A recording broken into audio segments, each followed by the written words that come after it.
Hello. Who's here?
That's yours, Colonel. Thank you.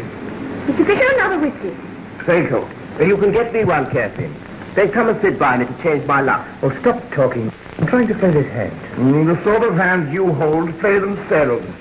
Eh, Colonel Henslow? Ronnie holds the most amazing cards. The rest are mine. I suppose because I'm your brother, Kathleen, I can't have a drink. That's right. Four spades. Yes, it was a bad effort on my part. I'm afraid it's Dr. Watson is here, miss. He says he won't disturb the bridge. Thank you, Master. Tell him I'll be with him in a moment. Thank you. No, the king is here. Put him to me. Yes, dummy, of course, you had the opportunity of coming in. Now, what about honors? 4 in one hand and 1 in the dummy, that's 81. Excuse me, sir. This was on the floor. Thanks.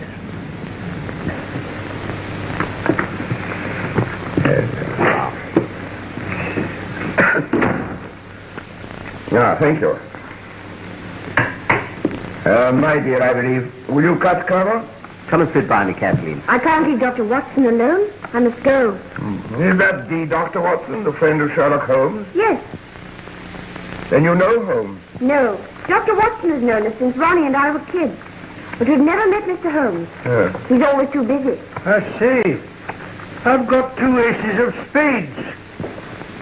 But we've used this pack before. Oh, I know. Marston found one on the floor. Yes, but how could he? And it must have dropped off here.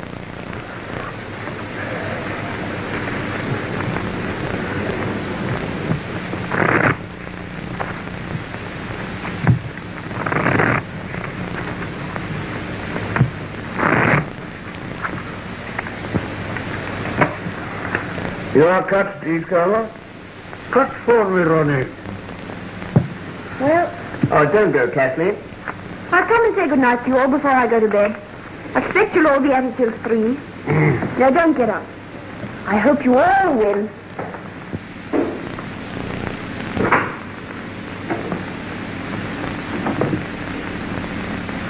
My dear, how kind of you to come. A summons from you comes before even a summons from Sherlock Holmes. It's sweet of you to say so, anyhow. Take off your coat and let me give you a drink. No, thanks. I can't stay. I came for a moment because you sent for me. Well, let's sit down for a minute.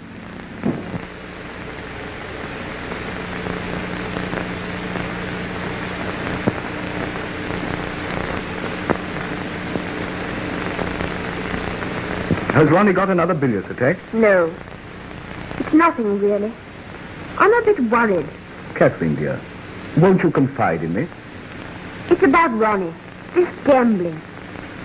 You know, 6 months ago we hadn't a shilling. You mean when your trustee absconded and shot himself? Yes. We were going to leave here. Ronnie was going to give up the diplomatic service. And then he began to play bridge for high stakes. But I always understood he was an exceedingly fine player. He is. But you can't always win. What do you mean? Always. Sometimes it's £20, sometimes 500. But he never loses. It looks as if... Oh, I can't say it. It's impossible. Ronnie isn't capable of such a thing. But I would like to be sure. How can one make sure? Well, I really don't know. I'll ask Holmes. Oh, no. He might arrest Ronnie. Oh, of course he wouldn't. But he might frighten him into giving up cards. I never thought of that. Yes. Do ask him to do something. I'll come round and see him in the morning, may I? Well, I don't know.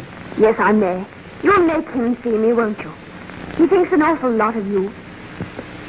But I don't think I need waste time. It's a grand slam. I make 7 spades, 3 diamonds, 2 hearts, and the ace of clubs. That's right. Another big rubber. Well, that just about cleans me up. I make the difference. 1,600 points. You add up very quickly. Quite a mathematician, eh? How much is that? 160 pounds. Well, I've lost both rubbers, and so I owe you 255 pounds. Let me settle up at the end. This is the end.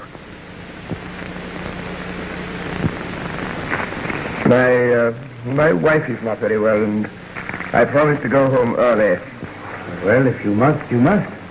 I'm sorry to spoil your evening, but perhaps you can get Miss Adair to make up a for. Kathleen plays a game that resembles hockey more than bridge. Still, if you are determined, we'll see you Monday. I'm afraid I shan't be able. I have to go out of town on important business, and I don't know when I shall be back. Then it's no use trying to fix another evening. I'm afraid not. Let me know when you're back. Good night. And thanks very much. I didn't know Sir Timothy played bridge. Sir Timothy? Yes. Timothy Frobisher. He's the 4th. You know, one can't work long with Sherlock Holmes without picking up some of his tricks of observation and deduction. What makes you think he's here? His initials. T.F. Timothy Frobisher. Elementary, my dear Kathleen, elementary. And then there are further indications. The owner of this hat is immensely tall. You see, he's bruised the top edge here, probably going through a door. Excuse me, may I have my hat? Yours? Certainly. My initials are inside. T.F. Thomas Fisher. Oh, I beg your pardon. You're not going? Yes, my wife is not very well, and I promised to get home early. Oh, I am sorry. I think I'll go too.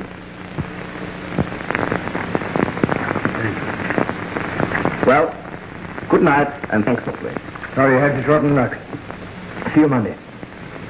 Well, really, I think I better not. I've lost an awful lot lately, and I think I better chuck it for a bit. Oh, just as you like. So don't think me rude, but I just can't afford it. That's all right, Emma.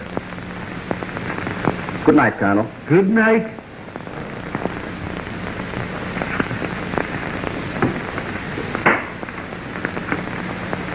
Well, have you to have a sick wife and a business appointment? No, a whiskey and soda. I'm sorry. Still, it is rather rotten. I don't see why. Fisher, being a millionaire, naturally loses his temper when he loses 6pence. And Tony Rutherford is broke. And you think that's all? What else? Oh, nothing, of course. You can always get another 4. Then you'll continue to come. With pleasure. I'm not afraid of losing 6pence. And I'm lucky. I often cut with you.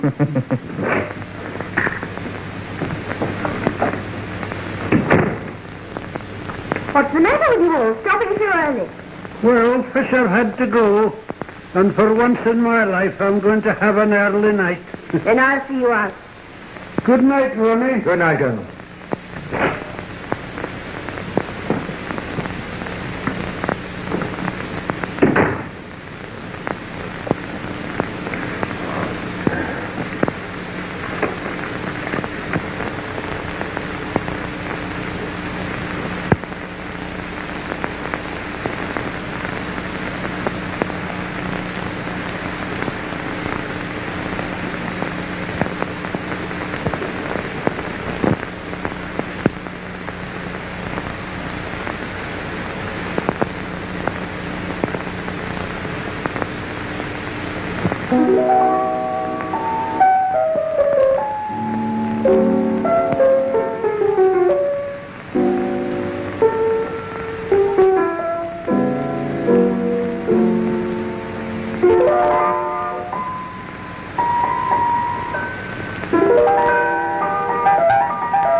Ronnie, you've got to tell me the truth.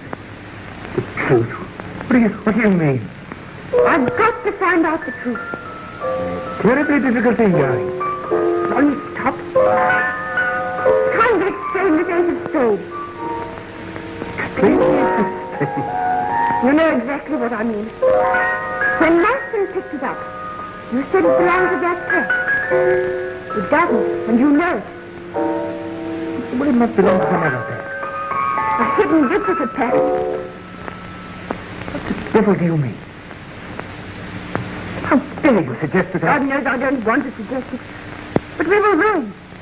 Then you started playing bridge for high stakes. Look at Leslie. We've always been the best of pals. But if you're going to say things like that, Don't you see everything points to it? Oh, I don't believe it. I won't believe it. If I did, I'd rather put a bullet through your head than earn a brotherhood. Yes, Master? Excuse me, sir. A note from the Foreign Office. Thanks. Who brought it? The Commissioner. Did he know? No, sir. He said there would be no answer. Thanks. Shall you want anything else, sir? Not tonight, Marston. I shall want breakfast a bit earlier. The foreign car asked me at 9:30. Very good, sir. Good night, please. Good night, Marston. Good night, sir. Good night.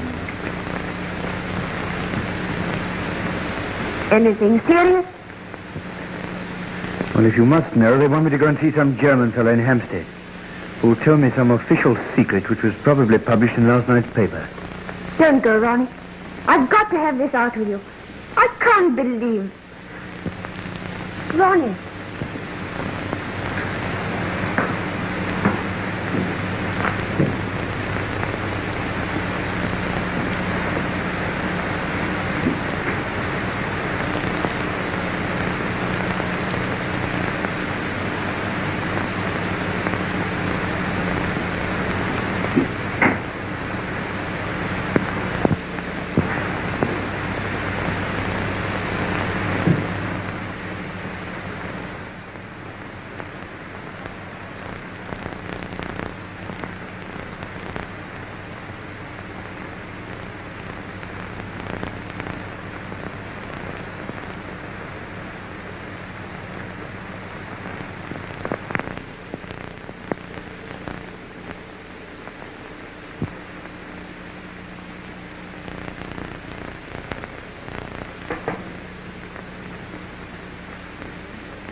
What shall I do with Mr. Holmes's breakfast?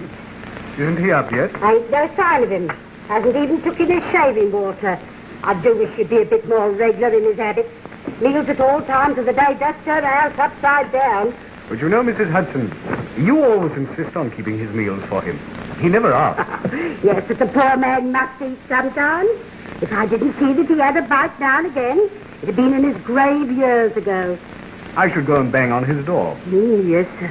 But sometimes when he's thinking out his problems, he's that cross when he's disturbed. He won't be this morning. He's rather good-tempered.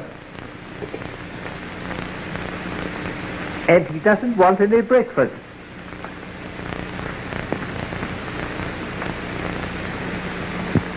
No, Mr. Holmes, you did give me a turn.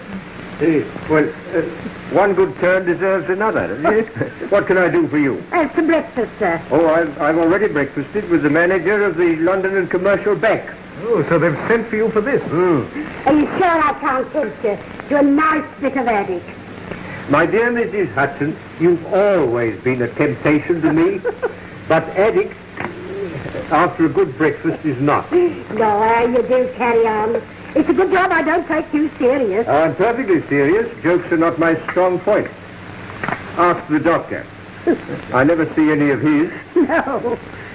I've been wondering, my dear Watson, why you don't get the batteries of your car recharged. What do you mean? Well, you had great difficulty in getting your car to start last night. The batteries are run down. They are, but how did you know? You've a blister at the base of your fingers on the right hand. As you've not been sculling on the serpentine this morning, I deduced that you've been cranking your car. That's rather wonderful. That's elementary, my dear Watson. Elementary. Oh, let me give you a hand. Thank you, sir. Can you lift that? Yes. And the cloth on the top. That's Yes, good. please. There you are. Thank you. You sure there's nothing else I can do for you? No, nothing, thank you. Oh, wait a minute. Let me give you a hand.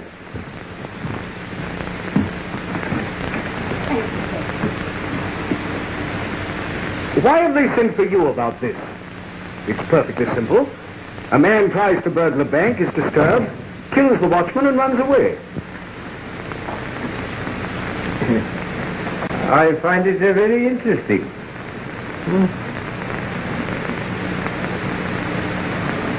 Have you ever heard of Professor Robert Moriarty? No. What's he got to do with it? Oh, he's to do with half the crimes the world over. He started as a mathematical professor, but ugly rumors gathered round him, and he resigned. Well, after that, he vanished for 10 years or so. I fancy he went abroad. Then he returned to England, and things began to happen. What things? For a long time, I've been conscious of some power, a deep organization which stands in the way of the law. Once he made a slip, and I was able to deduce that behind that power was Moriarty. But he recovered himself, and I could prove nothing. He has hundreds of agents, none of whom have ever seen him. Sometimes an agent is caught, but the man who plans most of the crimes that are committed is never caught, never even suspected. He knows that I know of his activity. He also knows that up to now, I've been unable to reach him. And you think he's connected with this bank murder? I think it highly probable. Yes? Yes, come in. Inspector Lestrade to see you, Oh, sir. Lestrade. Anything fresh? No, Mr. Holmes? Sit down, Lestrade. Thank you. I just came in to get that piece of brown paper. Oh, yes, this little piece. You mean, I should like to keep it a little longer, if I may.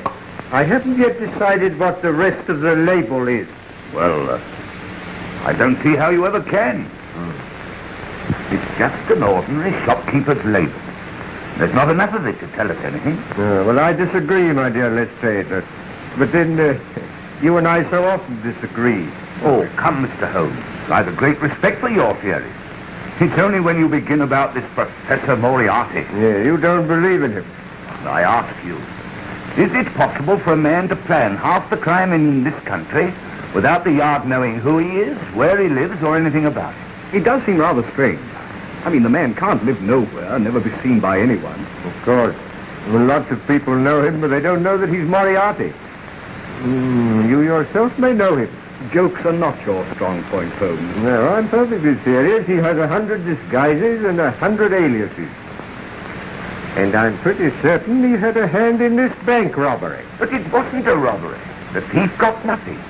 He broke into the bank and... Have you ever tried to break into a bank, Lestrade? Me? No, I thought not.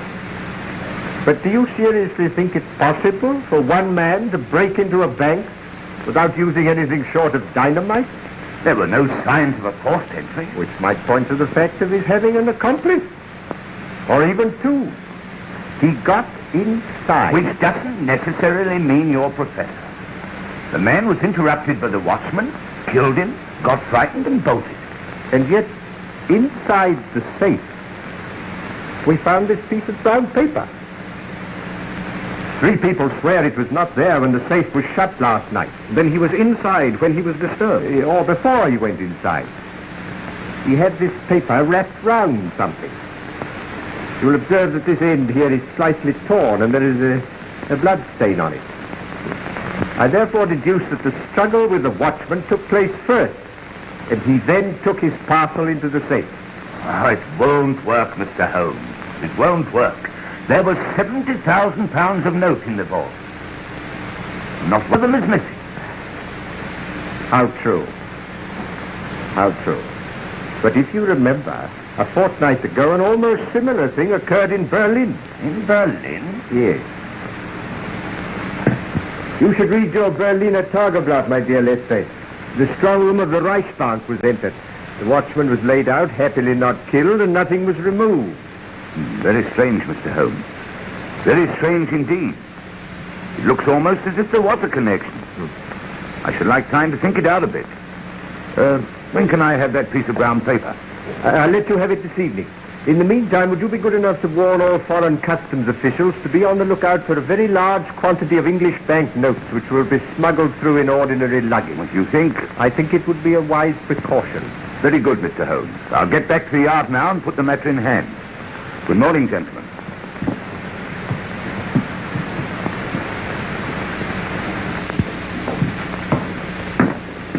The chief has arrived, sir. Oh? What are his orders? He will interview Mr. Adair himself. Right. Send Mr. Adair in.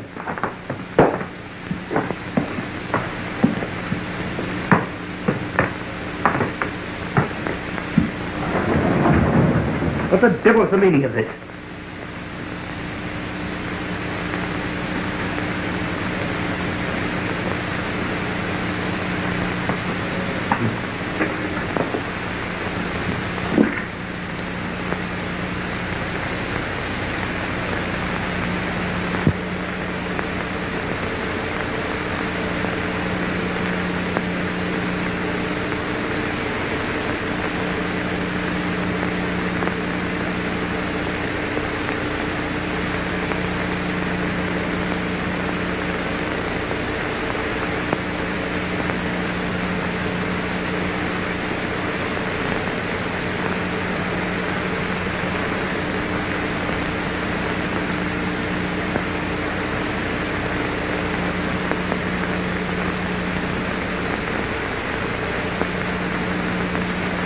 Adair.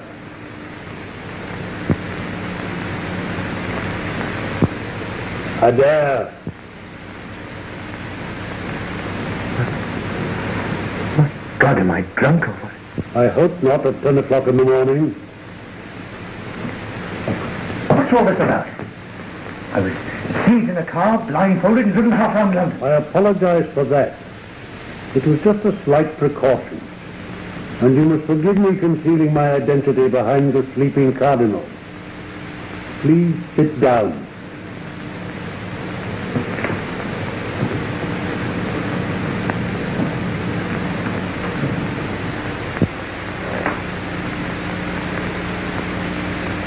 Are you Mr.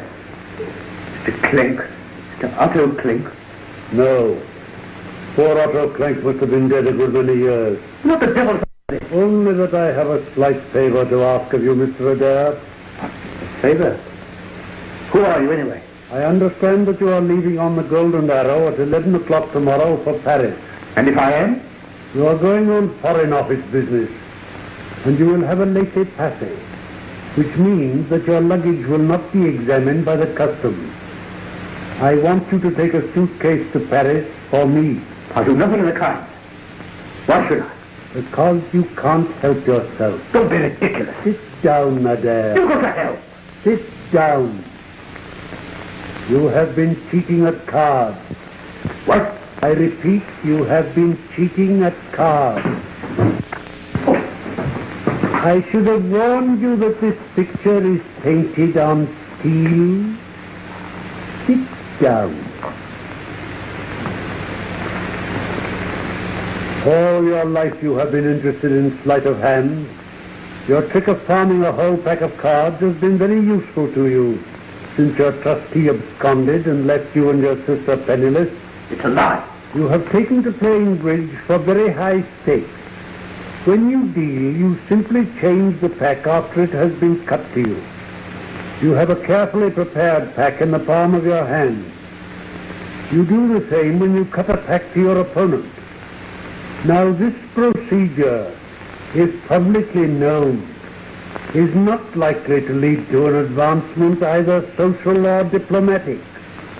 In fact, it means the end of you. Who's been telling you this ridiculous story? Last night you made a slip. You dropped the ace of spades. Now I think I can count on your doing me this very slight service. Go on. A suitcase bearing your initials will be delivered at your flat at 9:30 this evening. You will pass it through the customs with your other luggage. I understand you have engaged a room at the Bristol in Paris. You will take your luggage there, and by 10 o'clock tomorrow night the suitcase will have vanished from your room. You will make no comment. What's in this precious suitcase? That does not concern you. Yes, but it might be anything. Stolen jewels, bonds, heaven knows what. No, I'll be damned if I'll be made use of in this way. I feel sure that you will change your mind. In the event of your not doing so, you will find the only alternative in the box on the table. What do you mean?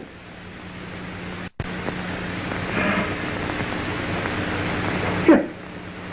Come back, whoever you are. What do you mean?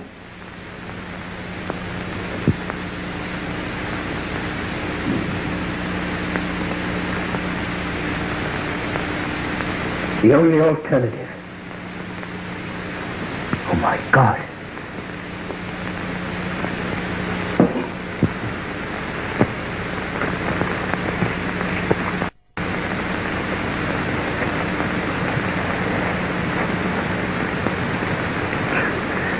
What are you trying to do? I'm trying to see how many Bank of England notes will go into a parcel of this size. You see, my dear Watson, that this note should fit into these creases. There you are, as I thought exactly. Yes. Are you busy this morning, Watson? No, I kept the morning free. I rather hoped you'd see Catalina Durr. She's due here now. I sent her a note on the way home from the bank. Oh, that's very kind of you. And then you'll have a talk to Ronnie. No, I want to talk about it. He's in the diplomatic service, isn't he? Yes. And what's that got to do with it? What's got to do with what, Watson? Come in. Mr. Dare to see you, sir. How wonderful of you to have managed it. It's terribly kind of you to see me. Not at all. Won't you sit down?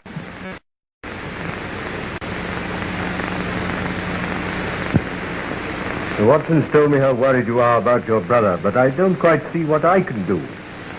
I've been wondering if you could find out if it's really true. If it is, and I can't believe that it is, perhaps you could frighten him into giving up. To whom did he play as a rule? Well, last night there was Tony Rutherford, old Mr. Fisher. What, Thomas Fisher, the millionaire? Yes, and Colonel Henslow, an old friend of ours. Mm-hmm. Fisher.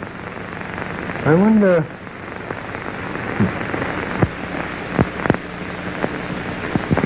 Forgive me, Mrs. Dare, but does your brother travel at all on official business? Quite a lot. In fact, he's off to Paris tomorrow. Ah, I thought so. How long had he known that he would be going tomorrow? 3 or 4 days, I think. Where is your brother at the moment? I don't know. At the Foreign Office by now, I should think. He went out early this morning. They sent a car for him. Oh, do you happen to know where he had to go? I think he said Hampstead. I know it wasn't far. He should be back at the office by now. Yes. Yes, they think a great deal of your brother at the Foreign Office. They used to. But lately he's been playing so much bridge. I'm afraid he's been neglecting his work. Yes, that's a pity. Yes, I wonder if you'd be good enough to ask your brother to come and see me this afternoon. Of course. I'll go round to the Foreign Office now. Oh. I might just take him. Why not telephone? He hates being rung up there, and I couldn't explain on the telephone. What shall I do if I miss him? Well, when will you be seeing him? Tonight. He's dining out and he's bound to come into dress. Very well. In that case, would you be good enough to ask him to come and see me in the morning before he starts? That's awfully kind of you. Don't mention bridge to it. As a matter of fact, I shall not say a word on that subject myself. But you may rest assured that after he has seen me, he will never gamble again. I can't tell you how grateful I am. Not at all. But I am grateful to you.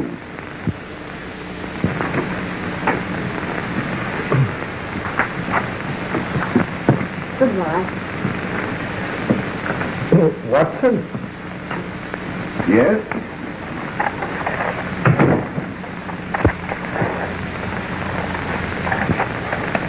What's all this mean, Holmes? Means, my dear Watson, that the Foreign Office doesn't send a car to take a very unimportant young man to Hampstead.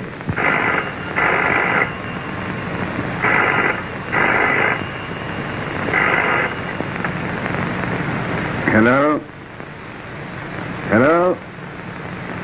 Yes, speaking. Who's that? Mrs. Smith. I seem to know that name. Mrs. Annie Smith. Oh, Mrs. Talboys put you on to me. I don't think I know a Mrs. Talboys. Huh? No, you're quite right. It doesn't matter. Well, you think it's appendicitis? Oh, what's the address? Would you mind taking this down, Holmes? 1006 Fentonville Road. Yes. Yes, I'll come at once. I'll take a taxi. Goodbye. Here's the address. I've added a note which I want you to read when you've found the taxi. What's it about? You read it when you've found the taxi. I hope your friend, Mrs. Talboy's friend, is not as bad as she thinks.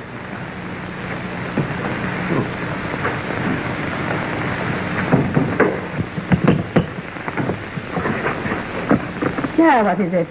Please, Mother says, can I have Tom's pajamas? They've blown us our line into your backyard. You've no right to hang out your washing and your whatnots in a respectable neighbourhood like this. Mother said if you started carrying on about the washing, I wasn't to stand any of your lips. Your mother said that? Yes, she did. Well, I never had such impudence in all my born days. You go and I'll give your mother lip. You wait. Mother said I was to take back the pajamas and not to talk to you. She doesn't think you're respectful. What's that? She says it's disgraceful, a widow living in a house full of nothing but men. Oh, you wait a minute. I'll give her respectable. Go on up it. Go on up you go. Oh, my word, respectable.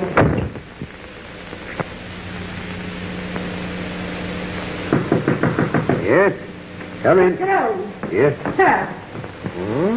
I'm just going to step around to get Mrs. Freeman. There's a few things I want to say to her. Yes, Mrs. Hudson. But what has upset you? But she just told me. She thinks I'd better round to say that I want to mean myself for saying what she did say. But I want her to know I shall be out 20 minutes. Especially that time to tell her what she's got here. Yes. Well, I wouldn't be too violent if I were you, Mrs. Hudson. Violent? Indeed, I'll sit about a good and prop. Indeed I would, if it wasn't for my chronic arthritis.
Come in, Professor. You think you know me, Mr. Holmes? Why not? You called upon me once before.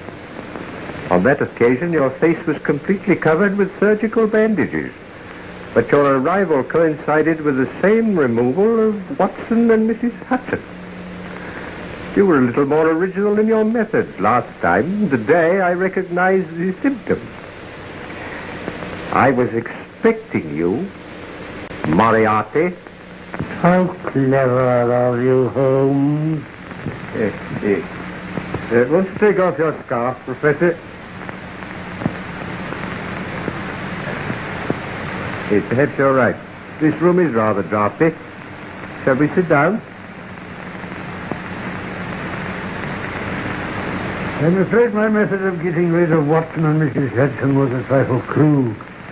But I had a sudden impulse, and anyhow it served its purpose. Except that our interview will be a brief one.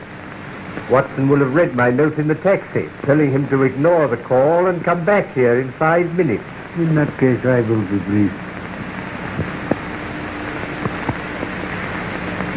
On the 4th of May, 1928, you crossed my path. A dangerous thing to do, Holmes. 8 months later, to be exact, the 20th of January, 1929, you incommoded me seriously. Yes, you made a bad slip in 1929, didn't you? Nearly had you, Professor. And now I find you so constantly in my way that it would be better for me if you were removed. Perhaps what I have to say has already crossed your mind. Possibly my answer may have crossed yours. You stand fast? Absolutely. A great pity, Holmes. I have a great respect for your mentality. A great pity. You're getting in the way of a great organization, the full extent of which even you, with all your cleverness, cannot realize. You wish to put me in the dock. You never will. If you destroy me, rest assured I shall do as much for you. That's very interesting, Professor, but your 5 minutes are up. I fancy I hear the arrival of Watson. May I offer you a piece of advice?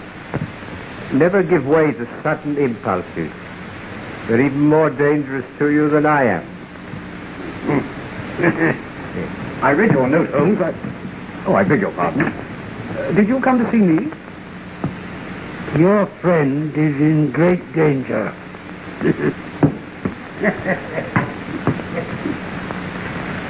Great danger.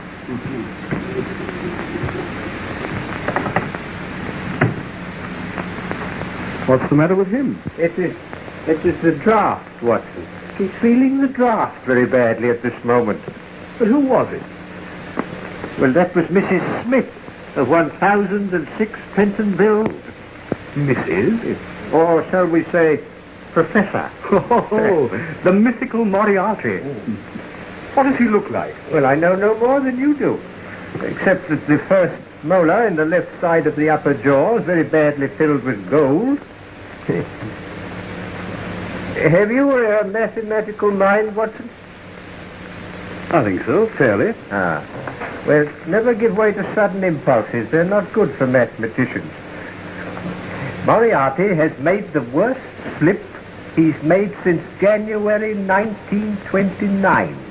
You mean you think you found out how to get him? No, I found out where he gets his boots. I wish you'd be serious. The professor's boots are made by Mr. J.J. Godfrey, bootmaker. Here we are. 502 Pont Street, Southwest 1. Godfrey, Pont Street? Yes. But that's where I have mine made. You do surprise me.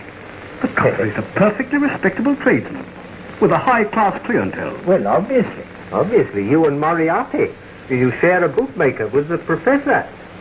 And for all I know, he may be a great friend of yours. Oh, really?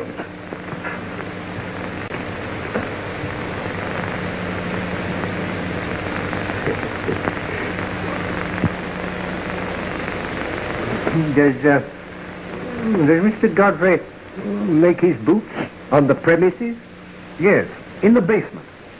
He showed me over his workshop once. Yes. I think I'd like to see over that workshop. We'll arrange with Lestrade to call there about 8 o'clock tonight. But how can it possibly matter where Moriarty buys his boots? Only that this piece of brown paper, which was found in the strong room of the bank, bears a piece of the label of Mr. J.J. Godfrey, bootmaker. Holmes, you're marvelous. Oh, elementary, my dear Watson. Elementary.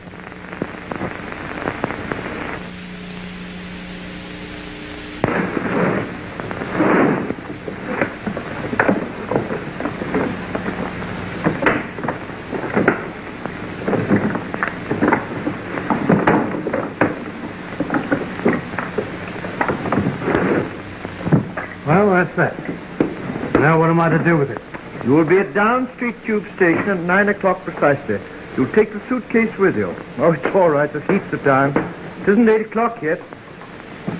In the main entrance, you'll see a man with a scar on his left temple. He will take the suitcase from you. Yes, sir. The keys? Hello, sir. Looks a good bit of work. Yes, sir. I'm a good workman. Moran, Oh, the chief's here. I have just been informed that Inspector Lestrade has left Scotland Yard in a powerful car with police constables number 47, 54 and 83, all of the C Division. They will doubtless call for Sherlock Holmes and that great detective, Dr. Watson. Don't attempt to hide the suitcase. It would look suspicious. And see that everything is tidy. If the police detain you, I have arranged for someone else to take the suitcase. Don't talk, and then come in here, Moran. You heard? Yes, sir.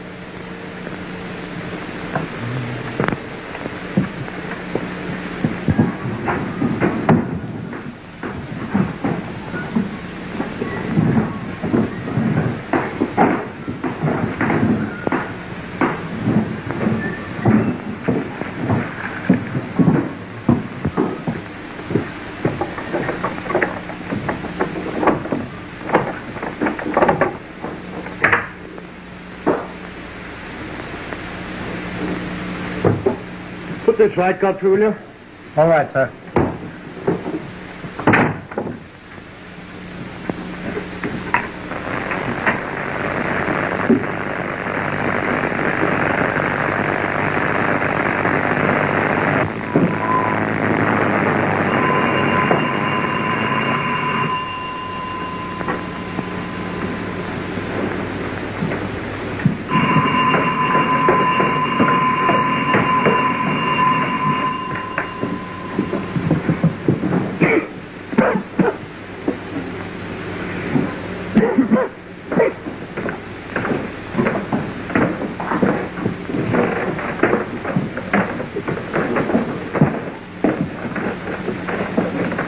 Which of you is Mr. Godfrey?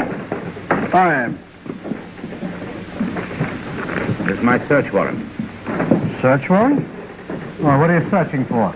You'll know when I found it. Why? If it isn't Dr. Watson. Hope the last pair of shoes I made it was satisfactory. Oh, I see you're wearing them now. Yes, quite thanks. I say, Holmes, this does seem rather absurd.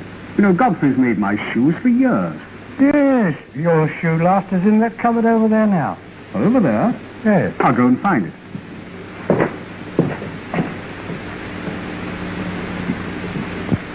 I suppose, Godfrey, you know what we've come for. I haven't the slightest idea.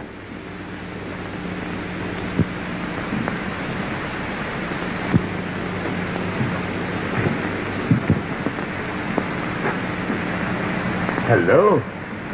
Starting out a new branch, eh? Oh, that? Yes, that's an experiment. Special order for a new customer. Thought I might as well try my hand at it. I'm glad to see you look after your work people, Godfrey. Oh. Well, we've only got 3 of them. There's Roberts and Williams and his brother here? Yes. Well, you look after them. The place is properly ventilated. Ventilated? Oh, that. Yes, sir. Yeah.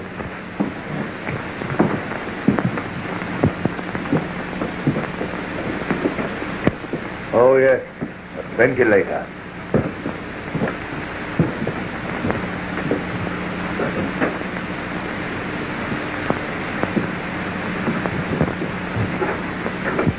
Where's that door lead? To the area. But as you can see, it hasn't been opened for years. Well, I should like you to open it. Heaven only knows where the key is. That door hasn't been opened since I don't know when. Oh. Godfrey, this is a curious looking... What do you use for? It's used for special work. Oh.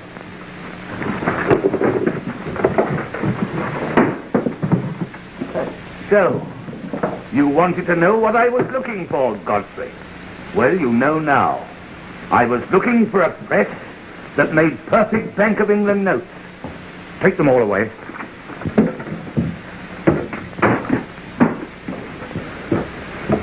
What are you doing? Quick, follow this wire. Let's straight. What for?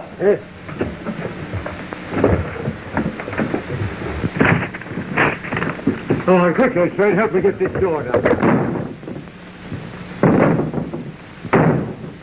What?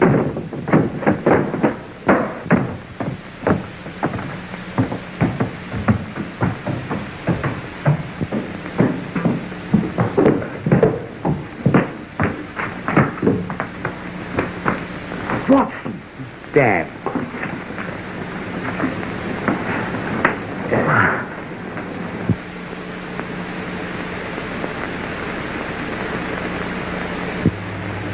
Oh, have another drink, my dear Watson. Hey, you feel better. Thanks, I'm all right.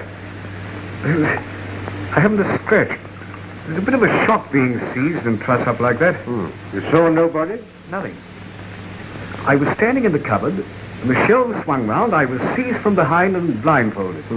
Well, anyway, we've done a good night's work. My theory of the bank robbery is proving correct. But what has your finding a forger's outfit in a bootmaker's basement got to do with a bank robbery, which wasn't a robbery at all? Well, I'll try to explain. Within a fortnight, the strong rooms of two banks are entered by unauthorized persons and nothing is removed. But in each case, something is taken into the strong room. In the case of the Rice Bank, a cardboard box. In the case of the commercial, a piece of brown paper. Well, they wanted to take the notes away in them. The brown paper had been creased and folded round something. Well, Mr. Godfrey's printing press makes perfect Bank of England notes.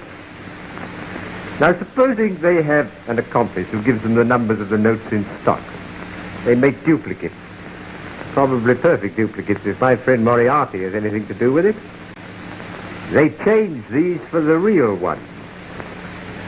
Now, the forgeries have to arrive at the bank uncreased and spotless. Hence the brown paper. The real ones can be taken away anyhow, stuffed in the pockets, anything. And the paper discarded. The robbery will not be discovered until two notes of the same number arrive at the Bank of England.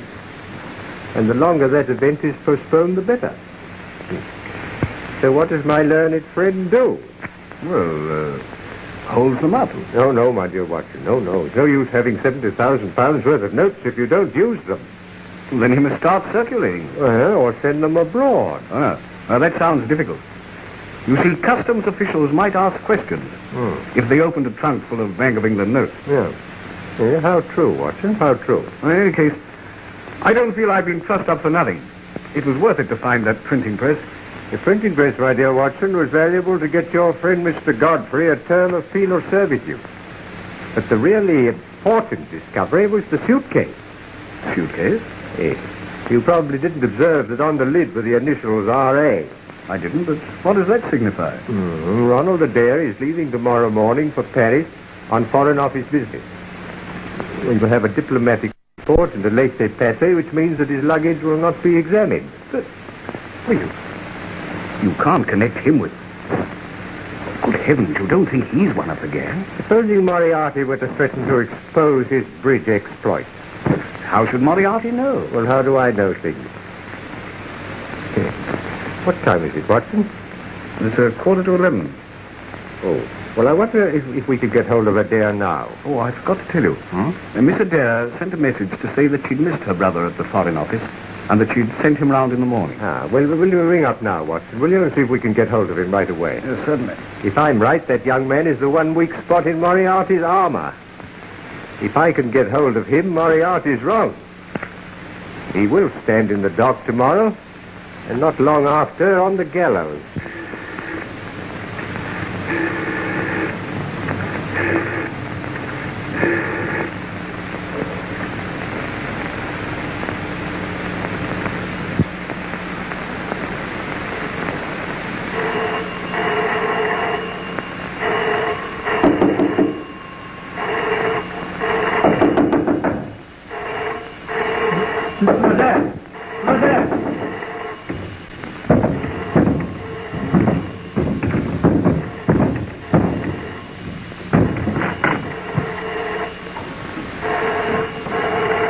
Adair?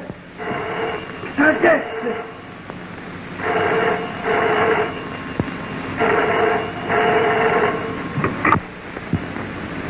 Hello. Yes. You can't, sir. You can't. He's killed. Yes, I've just found him shot through the head. Is it usual for you to go to bed as early as 10 o'clock? Yes, sir. When there's no company. And you heard nothing at all? No, sir. You see, our bedrooms are all at the back of the building. Completely cut off from the rest of the flat. I see. Yes, sir. Thank you. Would you send a butler to me? Yes, sir. You can go too. But surely, Lestrade, considering what I've told you about the bridge party, it was obviously a case of suicide. Then where is the revolver? Well, he must have thrown it out of the window. Well, the bullet didn't penetrate the brain. He may have been conscious for a few seconds after the shot. And his fireplace shows that he'd been burning his correspondence. A good deal of correspondence. Then what about the letter he was writing? I can't make that out. The Sleeping Cardinal forced me to... I can't think what it means. Oh, Mr. Holmes. Would you care to examine the servants? The cook and the housemaid neither saw nor heard anything. No, Lestrade. No. You carry on. No, I'll just amuse myself. And we found this on the table in front of him. The Sleeping Cardinal. The Sleeping Cardinal, now. Where have I heard that name before?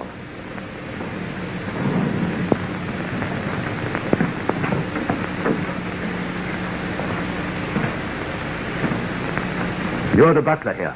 Yes, sir. Have you been with the family long? 3 years, sir. Then you know their ways. Did anything unusual occur here this evening? No, sir. Miss Adair dined alone at home, and Mr. Adair came in at 9:15 with Colonel Henslow. Who is Colonel Henslow? Oh, he's an old friend of the family. He knew Ronnie Adair's father in India. Sir Henry Adair was Governor General of Bengal, you know. They used to hunt tigers together. Did you gather at all what they were talking about when they came in? Well, sir, Mr. Adair was saying, "And you think Fisher means trouble?" Mm-hmm. That was all I heard, sir. How long was the Colonel here? Barely half an hour, sir. Was Miss Adair with them? No, sir. She was in her room. Was anyone else in the flat? No, sir. You're positive that there was no one else at all? No, sir. Oh, a man came about 9:30 with a new suitcase that Mr. Adair had ordered. What kind of a man? I didn't notice him particularly, sir. He wasn't actually inside the flat. He just handed me the case and I signed for it. Where did the case come from? I really didn't notice, sir. I just told Mr. Adair it was here, and he told me to put it with the other luggage in his bedroom. Oh. Which one? That's the odd thing, sir. It isn't here. And I can't find it anywhere, though I searched the flat. It was quite an ordinary sort of case. Can't think where it could get hidden. But it must be somewhere. Unless Mr. Adair took it out. He didn't go out, sir. He went straight to his room after the colonel had left. Why didn't Miss Adair come and see the colonel? Wasn't she friendly with him? Oh, yes, sir. She was quite friendly with him. Wasn't she friendly with her brother? They were devoted to each other. They was, sir. But there was a bit of a shindy last night, sir. Well, she never mentioned anything about it to me. No, sir. It was after you and the other gentlemen had left. I can't think it was a serious quarrel. I beg pardon, sir. It was. I brought in a note for Mr. Adair, and I don't think they heard me come in. What were they saying? Well, sir, Miss Adair was very excited, and she said, "I'd rather put a bullet through your head than own a brother who..." And then she saw me and stopped. Directly afterwards, Mr. Adair left the room. And tonight, how did you know he'd been killed? The phone bell was ringing in this room, which was locked, and I got no answer to my knocking. What did you do? I broke down the door. And then I found Mr. Adair in that chair, lying across the table, dead, and the window open. How long had he been in his room? About half an hour, sir. And you heard nothing? Not a sound, sir. And I was in my pantry, which is on this side of the flat. Thank you, Master. Would you ask Mr. Dare to come here? Yes. I think if I were you, I should see Colonel Henslow first. I understand he's with Miss Adair. And after all, he was the last person to see Adair alive. Yes. Will you ask the Colonel to come here? Very good. Well, that disposes of your suicide theory. What do you mean? You're not suggesting that Miss Adair... At any rate, she threatened. But the door was locked on the inside. Ah, Colonel. I don't think you know Inspector Lestrade and my friend Sherlock Holmes. Delighted to meet two such famous people. I also am delighted to meet such a distinguished big game hunter. My hunting days are over. Yes, yes. There must be a great trial to you, of all people. Was it the war? No. A tiger mauled my arm. It turned septic and had to be taken off at the shoulder. I'm lucky to be alive at all. Yes, I'm immensely ignorant about tiger hunting. Tell me, you go out on elephants with beaters, don't you? Pardon me, Mr. Holmes, but I must ask the Colonel a few questions. Yes, all right, just a minute. I'm very interested in tiger hunting. Well, elephants and beaters are used when royalty and rajas hunt tigers, but they're expensive. Oh, very. You can always tether a goat and wait till the tiger comes for it. Really, Mr. Holmes, I'm pressed for time, and I must ask the Colonel a few questions. Yeah, well, fire ahead, Lester, fire ahead. You were the last to see the deceased alive. Yes. He's been very nervy since last night. He came round this evening and asked me to come back with him for a chat. I suppose you all know what's happened at the bridge party. Yes? One of the players looked like being unpleasant, and Adair wanted my advice. And what was your advice? To do nothing at all. Even if it were true, nobody could prove it. And he was less worried when you left? I think he was, a little. I understand the new suitcase was brought to the house last night. Were you there when it arrived? I believe so. I never saw it, but I heard Ronnie tell Marson to take it into his bedroom. What time did you leave? About 10:15. And within 3/4 of an hour, he was found dead. Surely it's obvious he shot himself. I disagree, my dear Watson. He was murdered. Of course. You don't really think so? Yes, my dear Colonel. I'm certain of it. And what is more, I'm sure you'll all be glad to hear that within 24 hours, I shall not only be in a position to prove it, but I shall have the murderer under lock and key. I'm delighted to hear it. Not that it can bring the poor lad back. You know, Ronnie, with all his faults, was extraordinarily lovable. I feel rather as if I had lost a son. Thank you, Colonel Henslow. I shan't need you anymore. Would you mind asking Mr. Dare to come to me a moment? Certainly. Goodbye, Mr. Holmes. Goodbye, Colonel.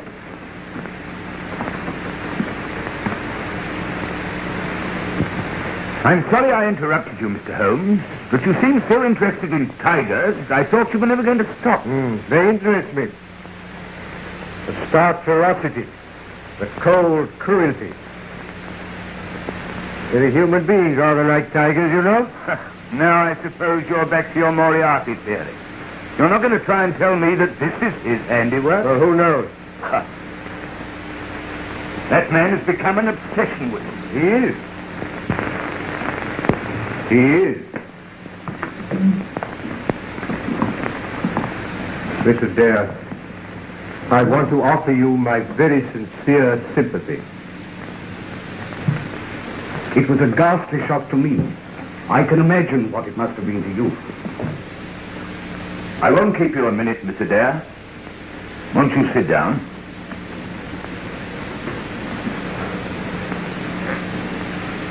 When did you last see your brother?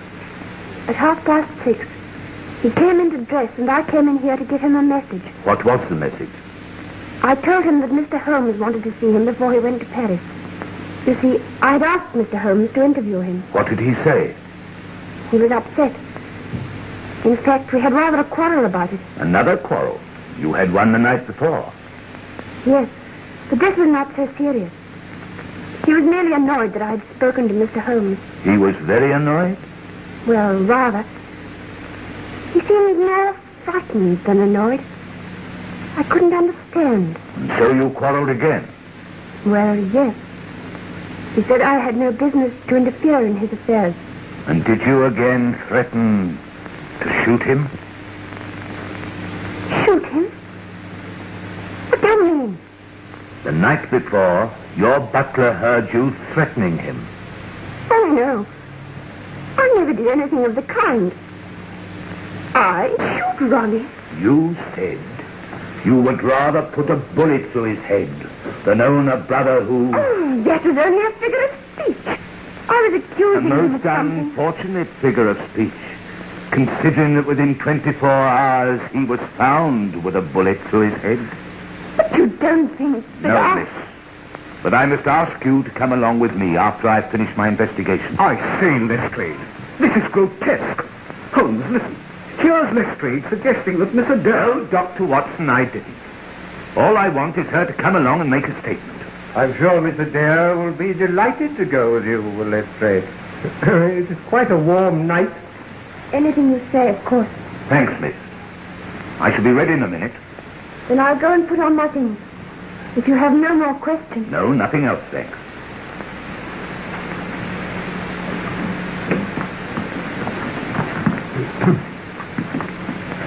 This is outrageous. Well, Mr. Holmes, what do you think? It's really remarkable how many varieties of trees there are in the London parks. Have you ever noticed what remarkably fine specimens? Really, Mr. Holmes, you're a most extraordinary man. In the middle of an investigation like this, you begin talking about trees. Holmes, you've heard Lestrade's ghastly accusation. Surely it was suicide. He burnt his correspondence. I don't think he did. These are the ashes of, I should say, at least a dozen packs of playing cards. Because he was afraid Fisher was going to expose him. My dear Watson, as I've already told you, this was murder. And it was committed from outside this room. What? Shot through the keyhole? Ronald Adair burnt those playing cards and they caused a great deal of smoke. He opened the window and sat down to write that confession. And the moment he sat down, he was shot from outside. But how? From this height, you can hardly see the street. He would have had to have been hanging out of the window. And he wasn't. He was sitting in that chair. And you're suggesting that somebody stood in the middle of Park Lane between 10 and past and fired a rifle? It would have had to have been a rifle to carry as far as this. And that nobody saw or heard anything, though there must have been hundreds of passers-by. Yes, passers-by there undoubtedly were. But as you've doubtless already ascertained, there were no police about. I beg your pardon, Mr. Holmes. There are always police about. There were a couple on point duty at Turnip Gate. I find on inquiry that 3 separate disturbances occurred at precisely 10:15 in this neighborhood tonight. A lot of roughs who are not accustomed to frequent the public house round the corner refused to leave and were ejected by the police. A young woman drove a car into a lorry about 100 yards up the road, and there was a false alarm of fire in Harford Street. It's curious that all these things should have been absolutely simultaneous. But even supposing the police were occupied, you can't stand and fire a rifle into a Park Lane window without somebody having seen and heard something? How true. Do you know a hornbeam when you see one? A hornbeam? There are some remarkably fine specimens in the park. What is a hornbeam? The Latin name is carpinus. They're common in the temperate zones of Asia and some parts of southern England. It looks like a beech, but it isn't.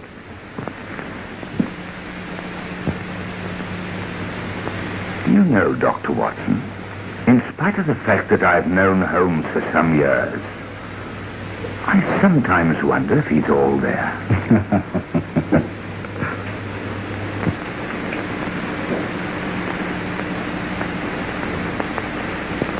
Put this in your mouth for a few minutes. What are you for? I don't think you're at all well. Oh, nonsense, my dear Watson, nonsense. I'm in the very best of health, in spite of a couple of nasty shocks. When did you have a shock? Well, I said 2. During the stroll I took this afternoon, I was just going to cross the Marylebone Road. The policeman on point duty was holding up the traffic, when a 2-horse van, apparently out of control, whizzed round the corner and was on me in a flash. I sprang to the pavement and saved myself by the fraction of a second. Good heavens. Yes. 10 minutes later, a brick fell from the roof of a house. It was shattered at my feet. They were repairing the roof at the time, but the police proved it was an accident. I know better. Very nasty indeed. But these things happened this afternoon. I was worrying about you in the early hours of the morning. What did I do? Do? In the middle of a terribly serious conversation, you started talking about trees in the park and the difference between a hornbeam and a beech, altogether disconnected. And I thought a little delirious. Yes, I did ramble a bit, didn't I? And I'm sorry you made what Lestrade called a bombastic statement. That within 24 hours, 12 of which, by the way, have already gone, you would have the murderer. It wasn't at all like you, Holmes. No, it did look as if I were very ill, didn't it? It gives Lestrade such a chance to crow. He thinks he's done a frightful lot and you nothing. He's disposed of my suicide theory and made an arrest. Who? I wonder he hasn't arrested you or Mrs. Hudson. And he never stops talking about this mythical Moriarty. Now listen, my dear Watson. I have established to my own satisfaction that in both the Reichsbank and the commercial bank cases, forged notes were substituted for real ones. No? I have also established to my own satisfaction, and through the missing suitcase, that Ronald Adair was to have taken those English notes to Paris. And the same brain that planned that scheme planned the removal of Ronald Adair. But why should they remove their means of getting the notes safely out of the country? Because Ronald Adair refused at the last minute. Why should he? He was still open to exposure as a cheat. That's what frightened him. Yes, but I frightened him still more. When his sister told him that I wanted to see him, he was panic-stricken, because he realized that his cheating could only result in scandal. The other meant certain jail. I see. What did you make of that letter he was writing about the Sleeping Cardinal? Now that, my dear Watson, is the most significant aspect of the case. Do you remember 8 months ago when Trimble the forger was found on the embankment dying from terrible injuries, Yes? Yes?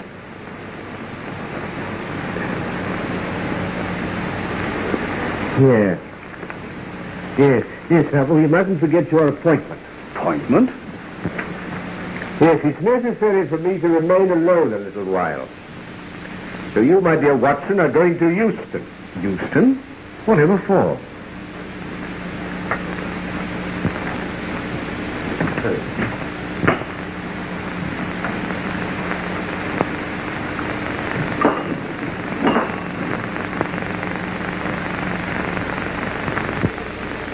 What's the idea? You see.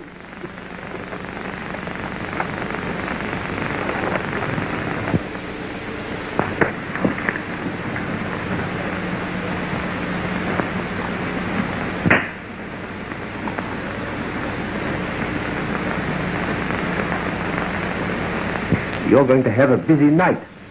Now, I want you to put on your coat and hat, take a suitcase, you needn't pack anything, get a taxi, and make a great fuss about getting it.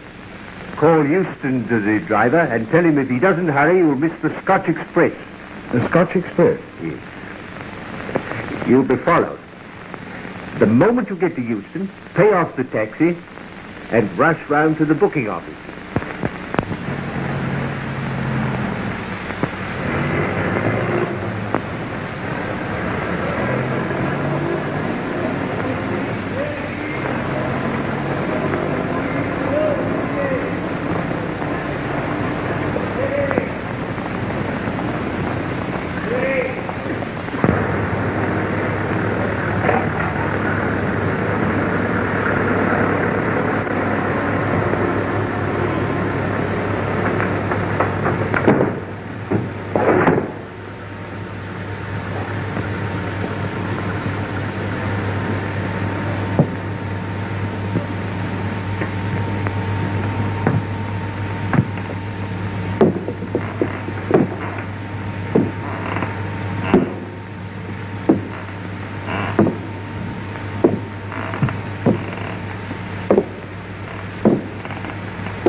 This is a bit too thick.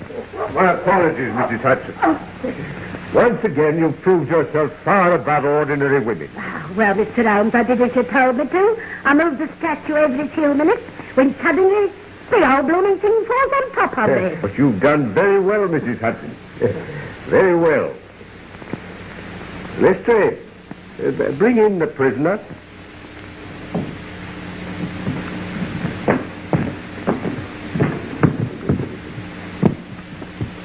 May I see that, Lestrade? Take that. That's an admirable and unique weapon. Absolutely noiseless. And of tremendous power. Crikey.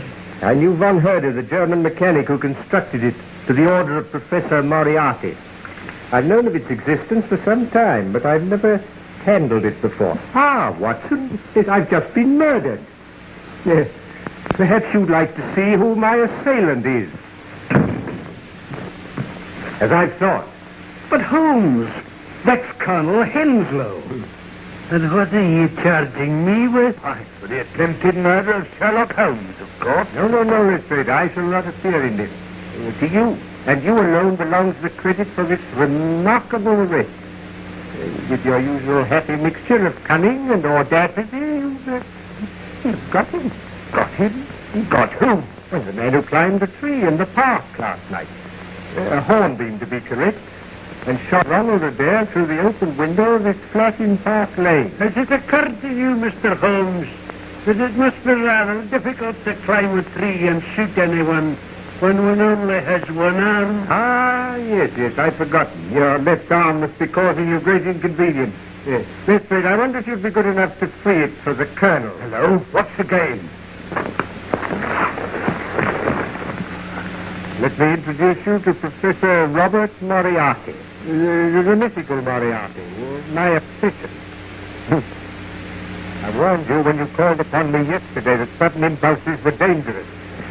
I observed that the first molar in your left upper jaw was very badly filled with gold.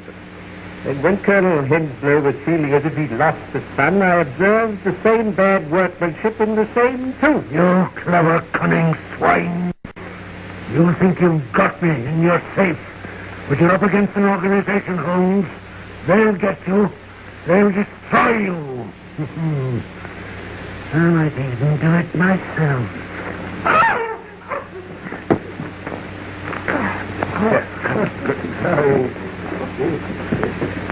Take him to the station, Lestrade. Yes.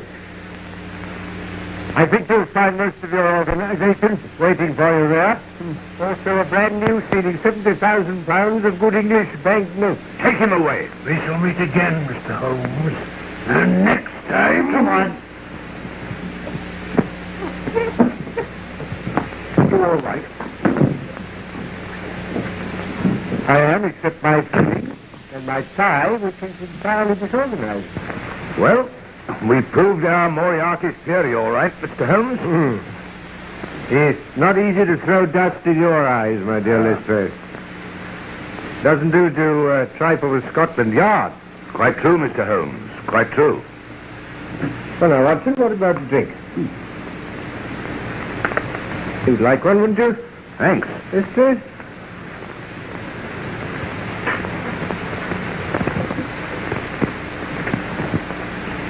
I can't think how you managed to discover these things, Holmes. I saw nothing that could have put you on the track of the murderer. On the contrary, my dear Watson, you've seen everything. Except the tree, which I told you about, but you were unable to make the necessary deductions. I knew about the existence of that air gun. I found evidence that a tree opposite the flat had been climbed. By issuing a threat in front of Colonel Henslow, I made certain that during the 24 hours he tried to silence me as he silenced Adair. Hence your little trip to Euston, Watson. And my placing a bust of myself in the window, which Mrs. Hudson moved occasionally to make it appear lifelike. I knew that Moriarty couldn't resist such an opportunity. But what gave you the idea, Mr. Holmes? Colonel Henslow himself. Yes, in the conversation I had with him, the irrelevant one about tigers, Watson. You can always tether a goat as a bait and wait till the tiger comes. Oh. But what about the Sleeping Cardinal? Godfrey's made a stake to the Sleeping Cardinal. It's the painting of the room in which you were tied up, Watson, and through which Moriarty used to speak unseen by his dupes. And I've only one regret, that the bust of myself by Angelo Palazzini has been irretrievably ruined.